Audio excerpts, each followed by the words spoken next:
Vamos abrir a Bíblia no livro de Esther, capítulo 1. Esther, capítulo 1, e a gente vai ler alguns versículos depois do capítulo 9. O livro de Esther se encontra aí um pouco antes do livro de Salmos, antes de Jó, depois de Esdras, Neemias, Esther.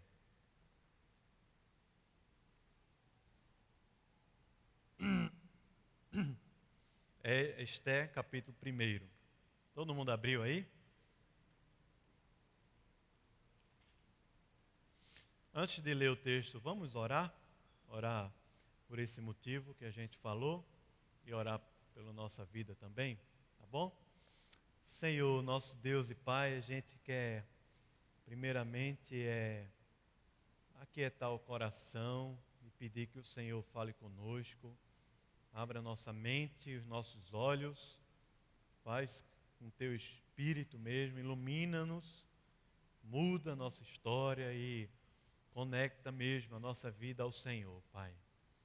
Deus, a gente quer como igreja clamar ao Senhor a tua graça sobre a família do Sr. Neritônio, seus filhos, todos os demais, que o Senhor abençoe, que o Senhor derrame o conforto e a paz e a graça do Senhor, um testemunho, Senhor, de que Dona Darcy está contigo, mas acima de tudo com a tua presença, o teu Espírito, que é sempre presente na hora da tribulação e da dor. Então os abençoa, nós te pedimos como igreja, na comunhão que o Senhor fez entre nós pelo teu sangue, Pai. Nos abençoa aqui, Deus, durante esse dia, guarda o nosso coração, para a glória do teu nome, em nome de Jesus. Amém. Amém. Vamos ler capítulo 1 até o versículo 9, depois a gente pula para o capítulo 9, tá bom? Capítulo 1 de Esther, diz assim a palavra do Senhor. Nos dias de Assuero, o Assuero que reinou, desde a Índia até a Etiópia, sobre 127 províncias, naqueles dias, assentando-se o rei Assuero no trono do seu reino, que está na cidadela de Suzã, no 3º ano de seu reinado, deu um banquete a todos os seus príncipes e servos, no qual se representou o escol da Média e da Pérsia. E os nobres e príncipes das províncias estavam perante ele. Então mostrou as riquezas da glória do seu reino e o esplendor da sua excelente grandeza, por muitos dias, por 180 dias. Passados esses dias, deu o rei um banquete a todo o povo que se achava na cidadela de Suzã, tanto para os maiores como para os menores, por 7 dias, no pátio do jardim do Palácio Real. Havia tecido branco, linho fino e estofas de púrpura atados com cordões de linho e de púrpura a argolas de prata e a colunas de alabastro. A armação dos leitos era de ouro e de prata, sobre um pavimento de pófiro, de mármore, de alabastro e de pedras preciosas.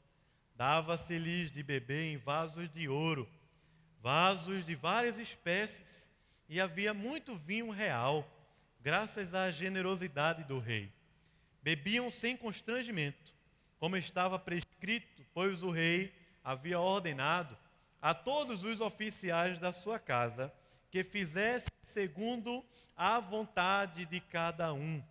Também a rainha Vasti deu um banquete às mulheres na casa real do rei Assuero.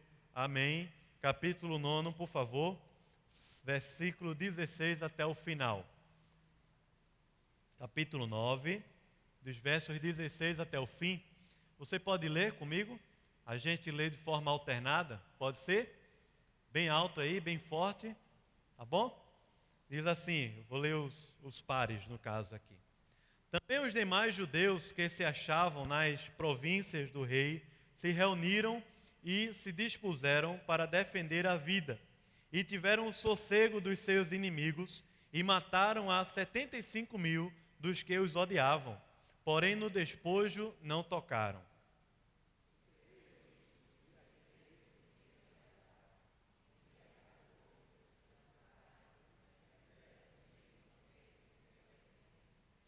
Os judeus, porém, que se achavam em Susã, se ajuntaram nos dias 13 e 14 do mesmo, e descansaram no dia 15, e o fizeram dia de banquete e de alegria.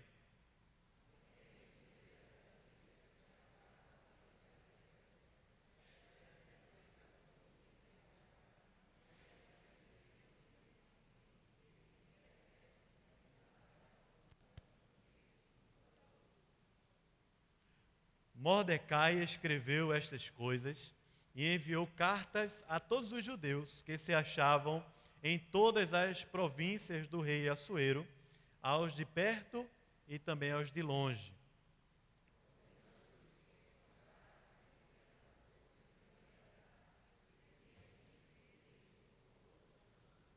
Como os dias em que os judeus tiveram sossego dos seus inimigos, e o mês que se lhes mudou de tristeza em alegria e de luto em dia de festa, para que os fizessem dias de banquete e de alegria, e de mandarem porções dos banquetes uns aos outros e dádivas aos pobres.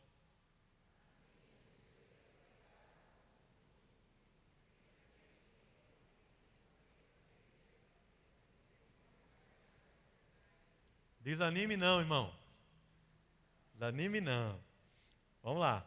Porque Ramã, filho de Hamedata, o Agagita, inimigo de todos os judeus, tinham intentado destruir os judeus e tinham lançado pur, isto é, sorte, para os assolar e destruir.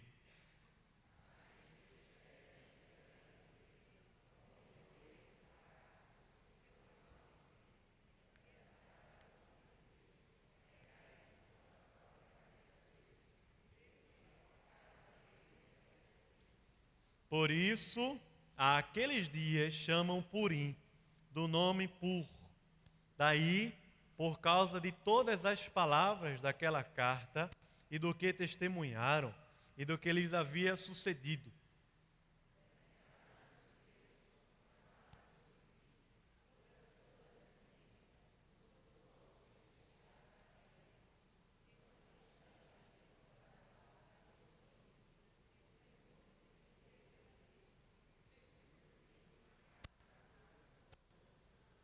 E que estes dias seriam lembrados e comemorados geração após geração, por todas as famílias, em todas as províncias e em todas as cidades.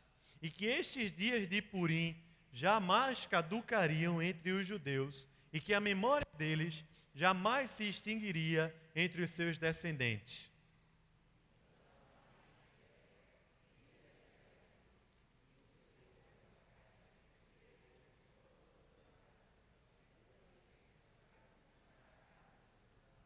E expediram cartas a todos os judeus, às 127 províncias do reino de Assuero, com palavras amigáveis e sinceras.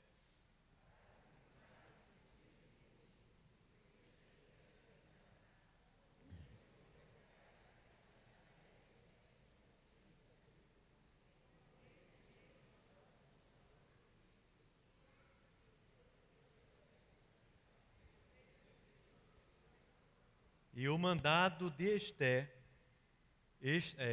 estabeleceu estas particularidades de Purim e se escreveu no livro. Amém. Amém? Amém? Está aqui ou não? Amém.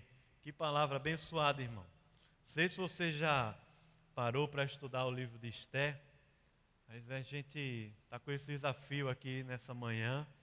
E aí eu queria, antes de entrar no livro em si, falar um pouco sobre esse momento histórico, até para a gente entender bem a mensagem do livro de Esté. Esté está vivendo, e o povo de Israel, no Antigo Testamento, está vivendo naquele período que é chamado pós-exílico. pós-cativeiro babilônico. Está vivendo aí sob o domínio do império que é chamado Império Medo-Persa. O que aconteceu com a história de Israel, é narrado aí nos livros de 1ª e 2ª Reis, é que Israel, o reino, se dividiu e se tornou as tribos do norte com Israel e as tribos do sul com Judá e Benjamim. O fato é que as tribos do norte foram tomadas por um grande império chamado de Assíria. E o reino do sul foi preservado ali numa grande batalha entre o rei Ezequias, no período do profeta Isaías, e o rei Senaqueribe lá da Assíria. O reino do sul foi preservado e o reino do norte foi totalmente tomado pelo reinado da Assíria. Aconteceu que, mesmo diante dessa defesa, as profecias continuaram, tanto de Isaías como de Jeremias e outros profetas, a respeito do povo de Judá, que seria por quem viria o descendente, a raiz aí da tribo de Judá, o Filho de Deus, que é Jesus Cristo. E a profecia era clara, dizendo o seguinte: se não se arrependerem, eu virei contra vocês com um cativeiro, uma Babilônia, e vocês serão levados e subjugados. Esse fato aconteceu, um rei e grande imperador e general do exército da Babilônia toma Jerusalém, destrói as muralhas de Jerusalém, o templo, o palácio real, leva o rei, leva as principais cabeças ali de Judá e também muitos dos judeus para serem cativos na Babilônia e deixa aquela terra de Jerusalém jogada ao desprezo, à pobreza e a tanta destruição e calamidade como aconteceu lá em Judá. Os judeus passaram 70 anos cativos na Babilônia, mas também havia profecias de que após 70 anos o Senhor viria e restauraria o seu povo, através de um outro povo, de uma outra nação e um outro rei que é chamado de Ciro. O próprio Isaías já cita na profecia o nome de Ciro, mesmo antes de Ciro ter nascido. E Ciro passou a reinar nesse império que era a junção dos medos e dos persas, um império imenso, imenso. Talvez o primeiro grande império que estabeleceu uma conexão com os outros povos, uma espécie de globalização primitiva. Um império que vinha lá da Rússia até a Etiópia na África, pegando toda aquela região ali do Oriente Médio. Irã, Iraque, Israel, Afeganistão, toda aquela região, inclusive a Índia, toda aquela região fazia parte desse império, que é o Império Medo-Persa. E aí, o imperador Ciro, não ainda esse que a gente leu, esse é outro que veio depois, talvez o quarto da linhagem, mas o imperador Ciro editou lá um mandato dizendo ao povo que eles poderiam voltar para a terra de Jerusalém e reconstruir. Isso não foi feito somente para os judeus. Todos os outros povos também receberam essa ordem por causa de uma percepção e de uma conjuntura política nova do Império Medo-Persa. A perspectiva é, se o povo volta para a sua terra, reconstrói a sua terra, mas continua ligado a gente, o império vai crescer mais, vai se desenvolver mais. Então eles voltam, vão poder falar as suas línguas, cada um vai poder adorar os seus deuses, mas continuam subjugados ao meu império, ao meu reinado, que é esse grande império Medo-Persa. O povo de Judá volta, mas nem todos voltaram. Nem todos os judeus voltaram para Jerusalém. Muitos ficaram lá na região da Babilônia, outros se espalharam por essa região aí do Império Medo-Persa. É justamente nesse período que surgem as sinagogas, que a gente vai ver lá na época de Jesus, que são os judeus construindo lugares para que pudessem estudar o Antigo Testamento e adorar o Senhor, onde eles estivessem espalhados pela terra. Daí, nós temos o livro de Esté, que é nesse período pós-cativeiro exílico, que a gente não vai ter só o livro de Esté, mas vai ter também o livro de Esdras e o livro de Neemias, fazendo um conjunto, além de alguns profetas, como Ageu, Zacarias, Malaquias, que vão também fazer parte desse momento histórico aqui. Se você quiser se situar nesses livros, é mais ou menos assim. Você pega o livro de Esdras, do capítulo 1 ao 6º, está falando do primeiro momento, que é o retorno do povo com um governador chamado Zorobabel. Depois do capítulo 6, você encaixa justamente a história de Esté, que é esse período do reinado do rei Assuero, mais ou menos ali 486 a 465 a.C., aproximadamente 20 anos de reinado desse rei, essa história de Esté. Depois você encaixa Esdras capítulo 7 ao 10, depois você encaixa o livro de Neemias, a história lá da reconstrução das muralhas, por intermédio de Neemias, quando ele volta lá para reconstruir, e aquele livro maravilhoso também, que abençoa tanto a vida da gente. Esté, uma rainha que Deus estava usando para preservar o seu povo dentro dessa nação idólatra, perversa, terrível, perdida. Esse rei aí, que é o rei Assuero, não sei se você assistiu, mas há alguns anos tem um filme, muita gente viu, chamado 300, filme de guerra, ali com o Leônidas. Esse rei aí é justamente aquele que aparece, que era encenado pelo ator brasileiro Rodrigo Santoro. Esse rei aí, Assuero, e esse reinado nesse período aí da vida de Esté, justamente o período daquela batalha, que eu não lembro agora o nome, contra as ilhas gregas, aquela junção lá, que teve os 300 que batalharam, mas também tinha outros mais. Eram aproximadamente uns 15 mil gregos contra aproximadamente 100 mil medo-persa, e os gregos prevaleceram e eles não conseguiram dominar aquela região ali das ilhas gregas e tudo mais. Através do filme a gente vê. Era um reino muito forte e poderoso, um reino que conquistou terras e mais terras, inclusive o Egito, que era uma terra de muita resistência militar e muito difícil para o império subjugar. O fato é que Esté está vivendo aqui nesse período, esse livro que tem 10 capítulos, e vai mostrando, e vai narrando a história de Esté, a história do reinado do Assuero, com alguns atores principais que estão protagonizando essa história de Esté. O vilão se chama Ramã. Mordecai é aquele que é usado para fazer a rainha Esté se despertada para aquele desafio que ela estava vivendo ali. Esté e Mordecai são usados para libertar o povo, mais uma vez, do aniquilamento que estava previsto para eles no dia que era chamado dia de Pur, conforme o edito lá do rei. Mas deixa eu contar um pouquinho a história desse livro, se você conseguir seguir comigo aqui na história. Capítulo 1 que nós lemos, diz que o rei fez uma grande festa, 6 meses, imagine só. E veio das 127 províncias, eram chamados de sátrapas, vieram lá para a cidadela de Suzã, que era uma capital de inverno do Império Medo-Persa. 6 meses.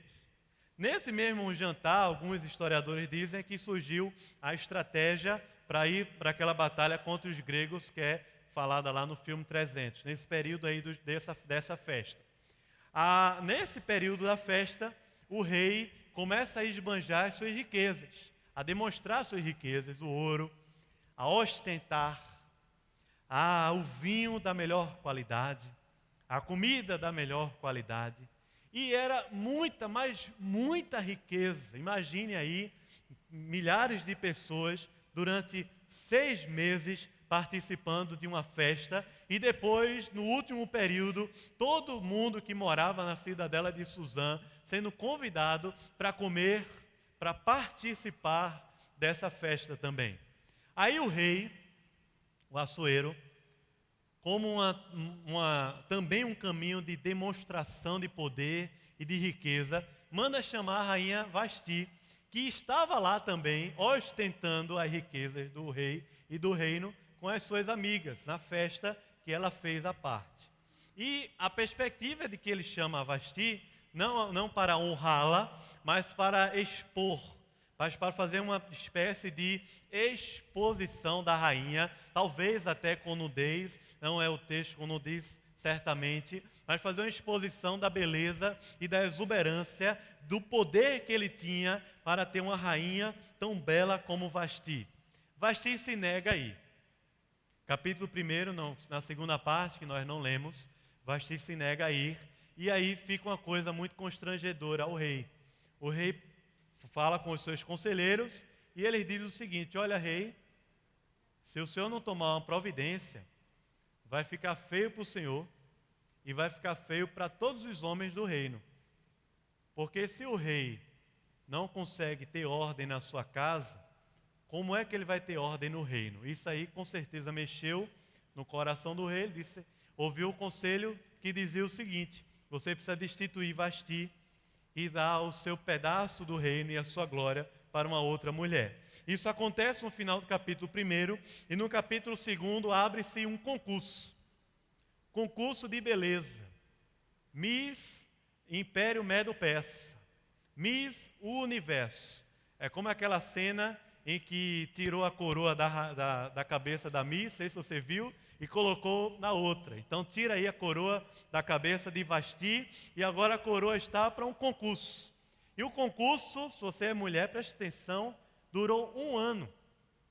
As candidatas que passaram na fase, pela sua beleza e tudo mais, passaram 1 ano recebendo os melhores cosméticos, melhor Victoria's Secret e tudo mais, fazendo unha, não lavava louça, escova, cabelo, luz, isso, todo tipo de escova, marroquina, todo tipo, porque todos os povos estavam lá, durante 1 ano. 1 ano, essas mulheres recebendo perfumes, 1 ano, só cuidando da beleza. Imagine só. E aí, só que o texto fala que Esther encontrou o favor diante do rei. E essa palavrinha favor é exatamente a palavra usada para a aliança de Deus no Antigo Testamento. É uma palavra chamada Hesed. E Esther, diante de tantas e tantas mulheres de todos os povos, de todas as nações, ela encontrou o favor que não aponta somente para o favor do rei para ela, mas há um favor que veio do Senhor na vida de Esther, um favor que faz parte dessa aliança de Deus na vida do seu povo. Esther encontrou o favor e ela se tornou a rainha desse grande império, que é o Império Medo-Persa. Acontece, depois desse fato, é que Mordecai, que era o seu tio, Esther não tinha os seus pais vivos, e Mordecai assumiu, era como se fosse um pai para ela. Mordecai também, concomitantemente a isso, descobre uma conspiração para matar o rei, e Mordecai vai lá no palácio e diz: olha, rei, estão conspirando contra o Senhor, é fulano, beltrano, e a gente precisa resolver esse negócio. O rei extremamente agradecido pelo seu salvamento, e Mordecai usado aí para livrar o rei e tudo mais. Capítulo 3, segura essa história de Mordecai. No capítulo 3 aparece o Hamã, que é o vilão da história. Hamã é apresentado para nós não somente como um cara ruim porque era de índole má. Hamã é apresentado para nós com uma perspectiva familiar histórica. Ele era agagita. Hamã era descendente do rei Agag, era descendente dos amalequitas de Edom. Hamã tinha uma rixa histórica familiar com os judeus. E essa rixa é porque o rei Saul, que era benjamita como Mordecai, o rei Saul tinha destruído, durante o seu reinado, os amalequitas. E o rei Saul tinha matado o próprio rei Agag, que conta a história lá, 1 Samuel capítulo 14. Na verdade é o próprio Samuel quem mata o rei Agag. E Hamã, ele é descendente dessa família e tem uma rixa histórica de ódio, raiva, rancor e ressentimento contra os judeus. E ao mesmo tempo que a narrativa vai contando o favor e a graça do Senhor na vida do seu povo, vai contando os descaminhos, a ira, a raiva, o ressentimento e o egoísmo e todos esses sentimentos se formando e se construindo como uma idolatria no coração de Hamã. Ramã, ao mesmo tempo, começa a crescer. Ramã se torna o braço direito do rei. E quando se torna o braço direito do rei, Ramã, que tinha personificado em Mordecai toda a sua raiva e ira contra os judeus, Ramã vê a grande oportunidade da vida dele. A oportunidade não é somente de uma vingança, a oportunidade de uma vingança familiar. A oportunidade de Ramã é de colocar o seu nome na história. Ramã ia ser o cara, o único que tinha conseguido destruir o povo, os judeus, que nenhuma outra nação tinha conseguido fazer isso antes. E como hoje ainda, nenhuma outra nação da terra tem condição de destruir e aniquilar o povo de Deus. Veja que Ramã vai falar com o rei e diz: olha, rei, tem um povo aqui dentro, que ele tem a sua língua própria, o seu Deus próprio, a sua cultura própria. E aí, esse negócio está complicado, porque eles são monoteístas, eles só adoram o seu Deus, e eles só seguem a sua lei, e eles vivem aqui dentro.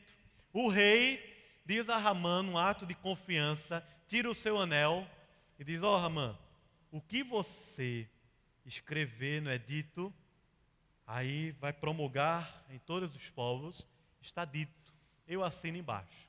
Ramã agora tem o poder sobre todas as nações. Ramã vai fazer o edito e diz o seguinte: num dia tal, no mês de Adar, é como se fosse uns 11 meses para frente, todos os povos da terra serão convocados para matar, aniquilar, destruir e tirar todos os despojos dos judeus. E essa cartinha segue nos correios do Império Medo-Persa e vai lá para a Rússia, vai lá para a Etiópia, vai para todos os confins da terra desse reinado aí do Império Medo-Persa. Os judeus entram em uma espécie de pavor, calamidade, um medo terrível toma conta das ruas de Suzã. Mordecai, que sabe ele que a coisa também é em relação a ele especialmente, porque havia uma rixa, Mordecai rasga as suas vestes. Mordecai começa um jejum. O povo de Deus começa a jejuar na cidadela de Suzã entre todo o reinado, e eles se humilham na presença do Senhor por causa desse atestado aí de morte. Daqui a 11 meses, o nosso povo vai ser morto, não vai ser somente morto, mas envergonhado, aniquilado, e os despojos vão ser tomados, e a vergonha vai ser grande para todas as nações da terra. E aí o que acontece é que Mordecai vai lá no palácio. Veja, por favor, abra aí no capítulo 4. Capítulo 4, leia comigo, por favor. Capítulo 4, Mordecai vai ao palácio falar com Esté. Não fala diretamente com ela, porque ele não poderia entrar por causa das suas vestes. E Mordecai diz assim, a partir do verso 13. Está aí? 4:13. Então lhes disse Mordecai que respondessem a Esté: não imagines que, por estares na casa do rei, só tu escaparás entre todos os judeus. Porque, se de todo te calares agora, de outra parte se levantará para os judeus socorro e livramento. Mas tu e a casa de teu pai perecereis. Veja qual é a pergunta que ele faz aí. E quem sabe se para esse propósito, para esta conjuntura, é que foste elevada o quê? A rainha.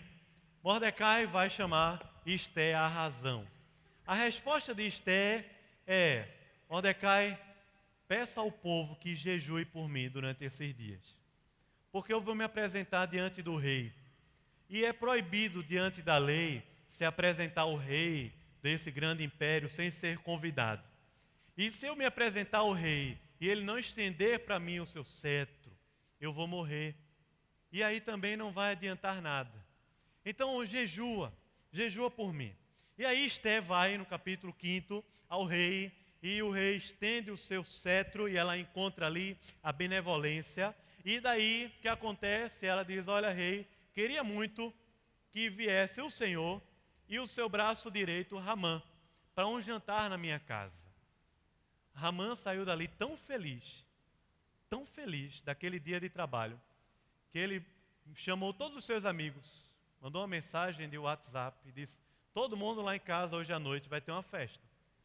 Fez um churrasco, fez uma festa, uma comemoração. E a comemoração era a festa das vaidades. A vaidade era: olha, vocês não sabem o que está acontecendo comigo. Agora eu sou poderoso demais. O rei me confiou o seu anel para que eu fizesse um decreto em nome dele. E não somente isso, mas a rainha me convidou para ir jantar na casa dela. Só vai estar ela e o rei, e ela me convidou. Veja que coisa maravilhosa. E naquela festa, Ramã ainda construiu do lado da sua casa uma forca, dizendo assim: está vendo essa forca? Nela eu ainda vou ter o privilégio de poder enforcar a Mordecai, o meu grande inimigo. Daquela festa segue uma maravilha. Mas aí, no palácio, o rei não consegue dormir. E ele começa a ler as coisas lá, e os documentos, e encontra aquela história lá de Mordecai, que tinha livrado ele de uma conspiração. E o rei dá um estralo assim e diz: rapaz, a gente nem honrou Mordecai, a gente não deu nada para ele, ele fez uma obra tão maravilhosa, tão boa, e não recebeu nada em troca. O que é que eu faço? O rei ficou, passou a noite pensando, chamou Ramã. Ramã todo orgulhoso. Foi lá, aí o rei disse a Ramã: olha, Ramã, depois de toda essa festa, o que a gente faz para honrar uma pessoa tão importante para mim no reino? Quem você acha que Ramã achava, de quem você acha que Ramã pensava que o rei estava falando? Né? Rapaz, Ramã disse o chão assim, ele disse: rapaz, rei, pega o cavalo aí real, bota as vestes, manda ele passear pela província toda assim, no cavalo com imponência, e todos honrando e louvando a ele, porque ele é o fiel escudeiro, leal ao rei. Ramã achando que ia receber isso. Aí o rei disse: puxa, essa ideia é maravilhosa. Ramã, chama Mordecai. É uma ironia esse negócio, é uma comédia irônica, né? Chama Mordecai e vai lá. Mordecai é chamado e está lá Ramã passeando com Mordecai. E Mordecai manda fazer uma placa assim, dizendo: quando Deus quer, é assim. Né? E bota atrás aqui e vai passeando lá pelo reino. Que cena maravilhosa é essa? Veja que coisa. Aí, mas a história continua, porque Ramã, à medida que essas coisas vão acontecendo, vai sendo tomado de grande ira, de grande raiva.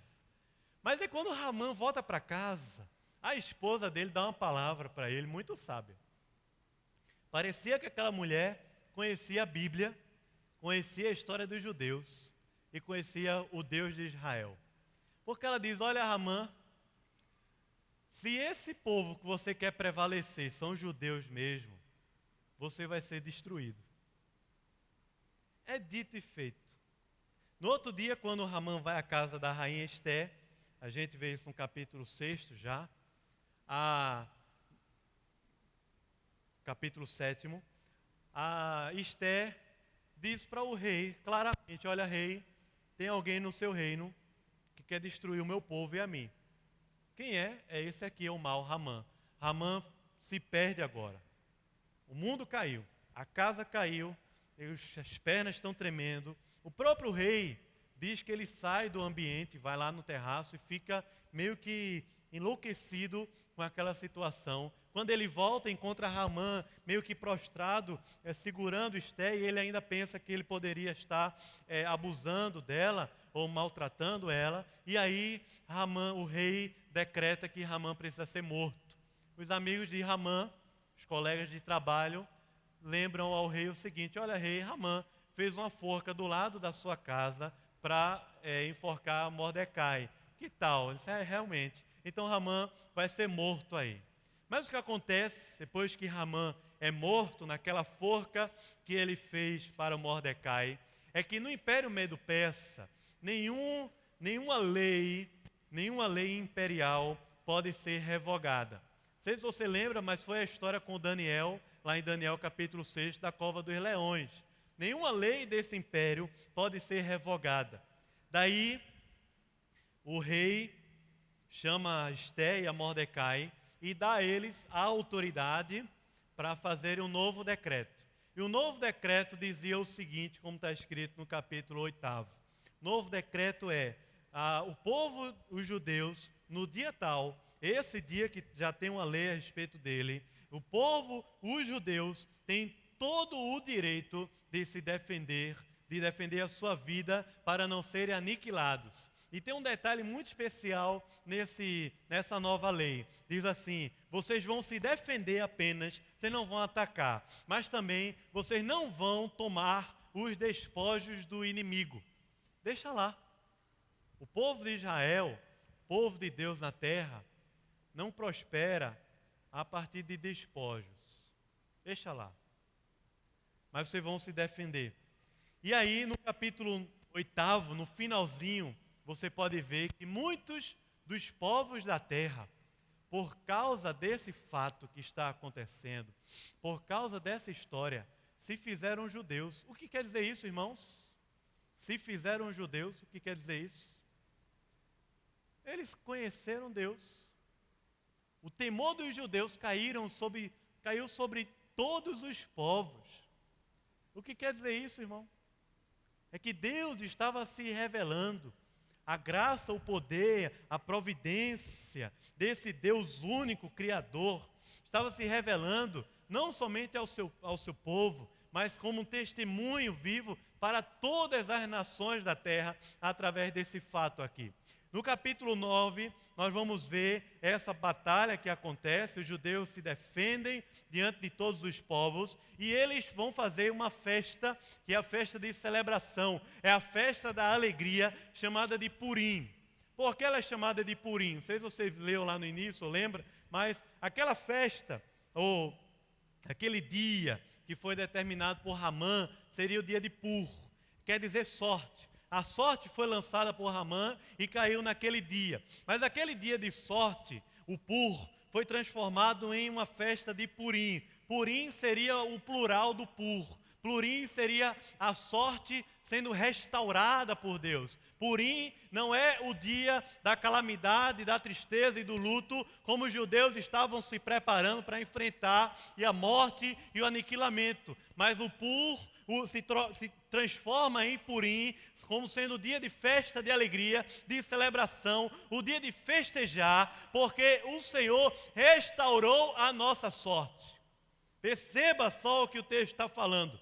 Nessa festa eles iriam trocar presentes, nessa festa eles iriam ajudar os mais pobres com comida e bens, para que eles pudessem festejar todos juntos, o povo de Deus, o dia que era o dia da alegria, o dia que era o dia da tristeza e da morte, Deus transformou em dia de vida e de alegria e de celebração. É a festa do Purim no capítulo 9. Capítulo 10 termina a história dizendo que Mordecai se torna alguém como um conselheiro do rei e o Senhor preservou a vida e a história do seu povo para todo sempre. A gente poderia ler isso aqui e se deter a questões éticas e morais. Mas isso aí a Record faz quando bota aquele seriado, aquela novela, né, de Esté. Ainda bem que já passou, porque ninguém fica preocupado em saber o final, né, da história. Ou uma outra tipo de ensinamento que a gente pode olhar para Esté e pensar sobre um assunto, sobre outro. Mas preste atenção, porque Esté, ela tem uma verdade, ou esse livro tem uma verdade mais profunda. Esté tem uma história se desenvolvendo por trás dela, muito maior e muito mais profunda. A vida do povo de Deus aqui nesse Império Medo-Persa, através do reinado desse ímpio chamado Assuero, tem uma história muito maior, muito mais profunda, se desenvolvendo dentro dessa história que é a história de Esté. Apesar do livro de Esté não ter nenhuma referência ao nome Deus, é uma curiosidade bíblica, a gente não encontra em nenhuma parte o nome Deus. Nessa história de Esté, ou nessa história do povo de Deus, há de fato a mão, a presença, a glória, a graça, a providência, a soberania de Deus do início ao fim, desde as pequenas decisões, desde as pequenas particularidades, até aquelas que vão alcançar toda a terra e todo o império, que era o Império Medo-Persa, conhecido na época. A mão de Deus está aí. Mas a mão de Deus está aí por causa de uma promessa. A promessa é aquela de Gênesis capítulo 3, versículo 15. Diz lá que haverá um descendente da mulher que vai nascer e ele vai pisar a cabeça da serpente e ela vai ferir o seu calcanhar. Diz lá nessa promessa, faz parte dessa promessa, um tipo de inimizade entre aqueles que seguem o descendente que venceu a morte e o pecado e aqueles que não seguem. A descendência de Deus que está se desenvolvendo na terra e a descendência daqueles que não conhecem Deus, a descendência dos ímpios. Há uma história se desenvolvendo, há duas histórias se desenvolvendo e duelando uma com a outra. E essa história de Esther está revelando um Deus que na sua providência continuamente está guardando a vida do seu povo. Continuamente está derramando da providência, da graça e do cuidado na vida do seu povo. Apesar de nós vermos a história contada factualmente a respeito desse império e de momentos que nós podemos também ler isso em outros livros históricos, mas a Bíblia não faz questão em se ater aos detalhes históricos, políticos, sociais, econômicos. A Bíblia não faz questão de se ater a isso, porque a Bíblia é muito mais do que uma história a respeito de um povo somente, é muito mais do que uma história das nações. A Bíblia é a história dessa descendência, daqueles que creem no Filho de Deus, que estão se desenvolvendo, nascendo, crendo no Salvador, sendo guardados pelo Senhor e vivendo diante dessa terra, vivendo nessa terra, não para os propósitos dessa terra, não para os propósitos do Palácio Real, não para os propósitos da política dessa terra, mas vivendo nessa terra para os propósitos daquele Deus que é presente em todo o tempo e que reina não somente sobre a igreja, reina não somente sobre o seu povo, mas um Deus que reina sobre todas as esferas, sobre todos os ambientes, sobre cada particularidade desse mundo. Deus é que reina, Deus é que guarda, Deus é que livra o seu povo. E o que é interessante notar é que, diante de toda a história dos judeus, diante de toda a história do Antigo Testamento, nós vamos ver um caminho, um movimento. O movimento é as nações tentando destruí-los, as nações e os ímpios tentando destruí-los, aniquilar. Os ímpios tentando desfazer o nascimento de Jesus. E Deus, ao mesmo tempo em que há esse movimento das nações tentando destruir esse que vai nascer o descendente, esse povo de quem vem o descendente, o Salvador.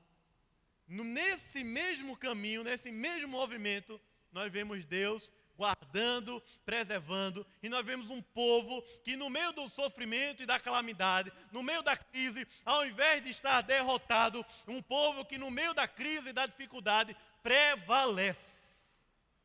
Mas aí você diz, isso é no Antigo Testamento? É não. Não é somente no Antigo, no Novo também. O Novo Testamento ensina para a gente, em vários textos, que a igreja é o Israel de Deus.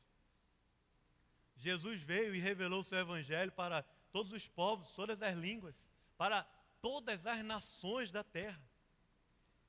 Diz que ele veio para os seus não receberam. Mas todos que receberam, judeus ou gentios, se tornaram filhos de Deus. Aquela promessa de Abraão, ela está se cumprindo em Cristo na vida da gente. As promessas do Antigo Testamento se cumprem em Cristo na vida da gente, na vida da igreja, na vida daqueles que são lavados e remidos pelo sangue do Cordeiro que tira o pecado do mundo. Aquele que é digno de abrir o livro, de desatar os selos. Povo de todas as nações, o povo que não é chamado pela identidade local, o povo que é chamado por um novo nome, é uma nova identidade, é um novo pertencimento. Um povo que, porque não é morto, agora vivo, agora enxerga Deus e a cruz e a grande história de Deus, não está olhando para o messianismo da política econômica brasileira. Não está olhando para o que uma ideologia política pode salvar a nossa terra e a nossa igreja. Não está olhando para um político ou outro, que porque usa o nome de Deus estampado, é porque ele vai salvar a igreja do século 21 aqui no Brasil. O povo de Deus que não está olhando para a economia, que não está olhando para qualquer coisa dessa, como se de lá viesse a salvação, mas um povo de Deus que crê no reino, que crê no Salvador, que crê numa história de Deus que está se desenvolvendo, e nessa história nós vamos triunfar eternamente. É a história de Deus, é a história que Deus está fazendo e Ele vai fazer até a consumação dos séculos. Quando nós vemos isso no Novo Testamento, a igreja de Atos, no meio da perseguição, da luta, da crise, da privação econômica, quando os cristãos dentro de Jerusalém estão precisando de ajuda financeira, de comida das igrejas entre os gentios, quando nós vemos perseguição dentro da religião, dentro do Império Romano, dentro de tantos sistemas na igreja de Atos, ao mesmo tempo que você vai lendo a narrativa de Atos, em meio à perseguição, ao martírio, à crise econômica, a tantas lutas e dificuldades espirituais também. O relato vai dizendo assim, e a igreja prevalece, e a igreja crescia em número, e a igreja crescia, e a igreja se desenvolvia, e os irmãos amavam mais uns aos outros, e os irmãos entravam mais em comunhão uns com os outros, e os irmãos serviam mais uns aos outros, e os irmãos estavam tomados de uma alegria, de um júbilo, dessa festa de Purim, que Deus restaura a nossa sorte, hoje ainda. Você olhar na história da igreja, por causa do tempo não dá para contar, mas você olhar para a história da igreja, nesses 20 séculos aí, para cá, até o século 21, até hoje, você vai ver que o povo de Deus prevalece no meio da luta e da batalha. Daí que o livro de Esther, apesar de falar sobre uma conjuntura política e social, não está falando, não está enfatizando ela, não está colocando nela a esperança, mas está mostrando como, dentro desse movimento, que aconteceu com José no Egito em Gênesis, que aconteceu com o povo de Israel no Egito em Êxodo, que aconteceu nos cativeiros que o povo passou, que aconteceu em toda a história do Antigo Testamento, que aconteceu também na história do Novo, toda essa história de esmagamento dos ímpios contra os judeus, vai ser derrotada. Não por causa de um político, de uma economia, de uma ideologia, de uma pessoa. Porque Esther e Mordecai não são apresentados no livro como os salvadores. Eles são apresentados no livro como receptores, como alguém que está recebendo e desfrutando da providência e da benevolência de Deus. Daí o que é que você pode pensar, o que é que a gente pode pensar? O que é que a gente pode aplicar no coração da gente? Já aplicamos de várias maneiras. Mas muito mais do que pensar agora o que é que eu posso fazer para mudar o Brasil, eu queria convidar você a crer mais em Deus. Eu queria convidar a gente a crer mais que Deus é quem guarda. Mesmo quando os negócios não estão bem, as finanças, os valores sociais. Não pensa que o nosso tempo aqui no Brasil é pior do que o de lá, não. Não pensa não, é tudo ruim do mesmo jeito. A homossexualidade, a pederastia, a prostituição, a idolatria, olha, tanta coisa na história aí dos povos que a Bíblia vai mostrar. Mas antes de estar olhando para tudo isso e perguntar o que é que eu posso fazer para mudar, a gente pode crer mais em Deus, crer mais no seu reino, na sua justiça e no Deus que guarda, para que a gente prevaleça. Grande parte dos nossos irmãos estão passando por lutas. Grande parte. Todos nós temos passado por lutas. Mas a grande questão do livro de Esther é: você está prevalecendo, irmão? No seu coração, o Senhor está prevalecendo. Na sua família, a palavra, a graça, o poder, o avivamento do Espírito é que tem prevalecido. No coração da gente, é o Senhor que tem prevalecido.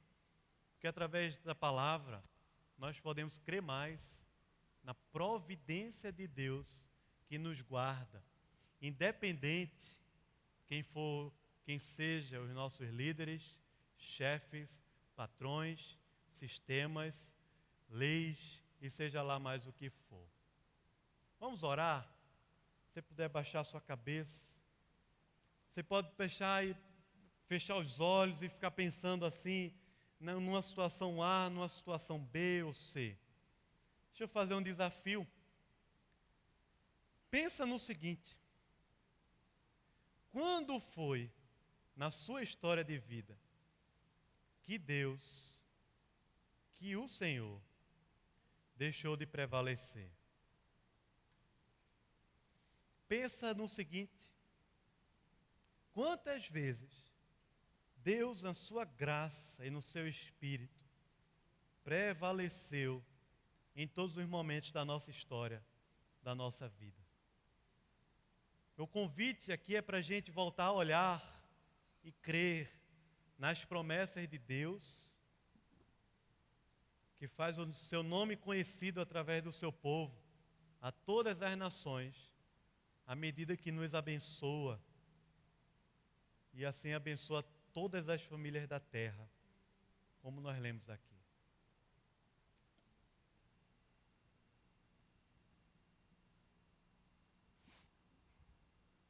Ó Senhor, Senhor nosso Pai, nós queremos submeter o nosso coração a Ti, pedir, abre, Senhor, os nossos olhos, o nosso coração, nossa mente, para a gente crer mais nas Tuas promessas, para a gente crer mais na Tua história, a gente crer mais na história da salvação, a gente crer mais no reino do Senhor. Venha o Teu reino, seja feita a Tua vontade, Senhor. Ó Deus, Tu sabes, Pai, as lutas, Tu sabes, Senhor, os pensamentos. Deus, a visão que tem tomado conta da igreja evangélica aqui no Brasil também. Deus, te pedimos, resgata o nosso coração, aviva-nos, para a gente crer mais no Senhor, no Teu poder, crer mais na Tua presença e na Tua providência, e prevalecer, porque as portas do inferno não vão prevalecer contra a Tua igreja, é o que a Tua palavra fala. Ó Deus, queremos olhar para Ti, Senhor, resgata o nosso coração e nos abençoa a todos aqui, para a Tua glória, em nome de Jesus. Amém. Amém.